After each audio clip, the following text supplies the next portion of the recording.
आइए आज एक ऐसे जबरदस्त विचार की कहानी में चलते हैं जिसने दुनिया का नक्शा ही हमेशा के लिए बदल कर रख दिया। यूरोप में राष्ट्रवाद का उदय। जरा 1848 की इस तस्वीर को देखिए। ये फ्रांसीसी कलाकार फ्रेडरिक सोरियो के एक सपने की तस्वीर है। एक ऐसी दुनिया जहां अलग अलग देश एक लंबे जुलूस में स्टैच्यू ऑफ लिबर्टी को सम्मान देते हुए शांति से आगे बढ़ रहे हैं। कितना सुंदर और आदर्श सपना है ना? पर यहां एक बड़ा सवाल उठता है। ये क्रांतिकारी विचार जो 50 साल पहले तक लगभग था ही नहीं, अचानक इतना ताकतवर कैसे हो गया? तो सोरियो के इस सपने को ठीक से समझने के लिए कल्पनादर्श या यूटोपिया शब्द को समझना जरूरी है। इसका सीधा सा मतलब है एक ऐसा आदर्श समाज जिसकी हम कल्पना तो कर सकते हैं, लेकिन जिसका हकीकत में होना, असल में होना लगभग नामुमकिन होता है। और उस जमाने के हिसाब से देखें तो सोरियो का ये सपना सचमुच एक यूटोपिया ही था। तो चलिए इस यूटोपिया जैसे सपने की गहराइयों में उतरते हैं और देखते हैं कि इसमें क्या क्या छिपा है। इस तस्वीर में बहुत कुछ है। देखिए, यूरोप और अमेरिका के लोग, क्या बूढ़े क्या जवान, अमीर गरीब, सब एक साथ एक लाइन में चल रहे हैं। वे स्वतंत्रता की प्रतिमा को सलाम कर रहे हैं, जिसके एक हाथ में ज्ञान की मशाल है तो दूसरे हाथ में इंसानी हकों का घोषणा पत्र। और जरा जमीन पर नजर डालिए, ये टूटे हुए ताज और राजदंड, ये इस बात का प्रतीक है कि अब तानाशाही का दौर खत्म हो चुका है।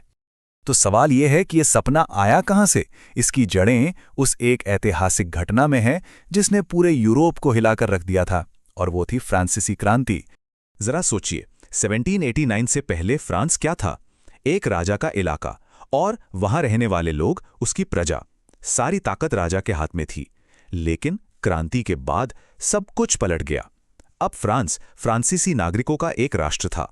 ताकत राजा के हाथ से निकलकर आम लोगों के हाथ में आ गई। अब लोग प्रजा नहीं बल्कि अपने देश के, अपने पितृभूमि के नागरिक थे। यह सिर्फ एक ख्याली पुलाव नहीं था, इसे हकीकत बनाने के लिए बाकायदा ठोस कदम उठाए गए। पितृभूमि और नागरिक जैसे नए विचारों को खूब बढ़ावा दिया गया। शाही झंडे को हटाकर नया तिरंगा झंडा लाया गया।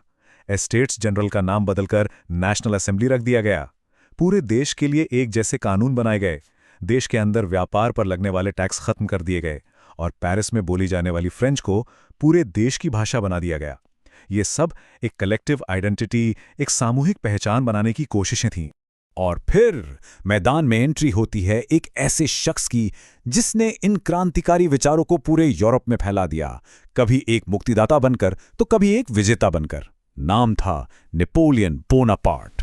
शुरू में तो मामला कुछ और ही था। हॉलैंड और स्विट्जरलैंड जैसी कई जगहों पर फ्रांसीसी सेनाओं का स्वागत ऐसे किया गया मानो वे आज़ादी के मसीहा हों। लोगों को लगा कि वे उन्हें राजशाही से आज़ादी दिलाने आए हैं। लेकिन जैसा कहते हैं, हर सिक्के के दो पहलू होते हैं। एक तरफ 1798 का ये जर्मन कैलेंडर फ्रांसीसी क्रांति का जश्न मना रहा है, वहीं दूसरी तरफ एक और जर्मन पेंटिंग में फ्रांसीसी सैनिकों को जुल्म करते हुए दिखाया गया है। हुआ ये कि शुरुआती जोश जल्दी ही दुश्मनी में बदल गया। लोगों को समझ आने लगा कि ये कब्जा है, और इसके साथ आए हैं बढ़े हुए टैक्सेस, सेंसरशिप और सेना में जबरदस्ती भर्ती। हालांकि ये भी सच है कि नेपोलियन अपने साथ कुछ बहुत बड़े और जरूरी सुधार भी लेकर आया। उसकी 1804 की नेपोलियन संहिता को ही ले लीजिए। ये अपने आप में एक क्रांति थी। इसने जन्म के आधार पर मिलने वाले सारे स्पेशल राइट्स खत्म कर दिए, कानून के सामने सबको बराबर बना दिया और संपत्ति के अधिकार को सुरक्षित किया। यही नहीं, इसने सामंती व्यवस्था को खत्म किया और किसानों को गुलामी से आज़ाद कराया। अब इन सब बदलावों के बीच यूरोप में एक नया सामाजिक वर्ग, एक नया सोशल क्लास उभर रहा था, जिसने राष्ट्रवाद के इस विचार को आगे बढ़ाने में सबसे अहम भूमिका निभाई।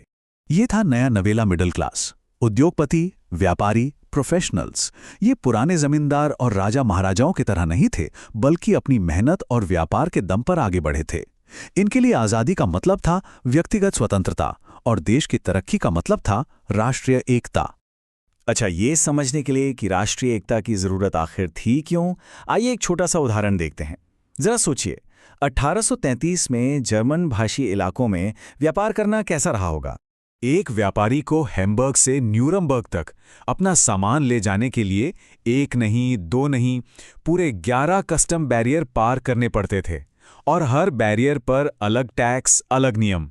मतलब व्यापार करना एक बुरे सपने जैसा था। तो इसका हल क्या निकला? हल था 1834 में बना ज़ोलवेराइन नाम का एक कस्टम यूनियन। इसने सभी टैरिफ बैरियर हटा दिए और 30 से ज़्यादा अलग अलग करेंसी को घटाकर सिर्फ 2 कर दिया। इसने एक तरह से एक आर्थिक राष्ट्र बना दिया, जिससे राजनीतिक राष्ट्र बनाने की मांग और भी ज़्यादा मजबूत हो गई। तो देखिए, फ्रांसीसी क्रांति की वो चिंगारी, नेपोलियन की तलवार और मिडिल क्लास की आर्थिक जरूरतें, इन सब ने मिलकर राष्ट्रवाद को एक ऐसी लहर बना दिया था जिससे अब कोई ताकत नहीं रोक सकती थी। लेकिन कहानी यहां खत्म नहीं होती। 1815 में जब नेपोलियन हार गया तो पुरानी ताकतें यानी राजा महाराजाओं ने वापस पुरानी व्यवस्था लाने की पूरी कोशिश की। उन्होंने राष्ट्रवाद के इन नए खतरनाक विचारों को कुचलना चाहा। लेकिन तब तक ये आइडिया अपनी जड़ें बहुत गहरी जमा चुका था। देखिए कैसे 1797 में नेपोलियन के युद्धों से ये फैला, 1815 में इसे रोकने की कोशिश हुई, लेकिन फिर 1821 में ग्रीस ने आज़ादी की लड़ाई छेड़ दी।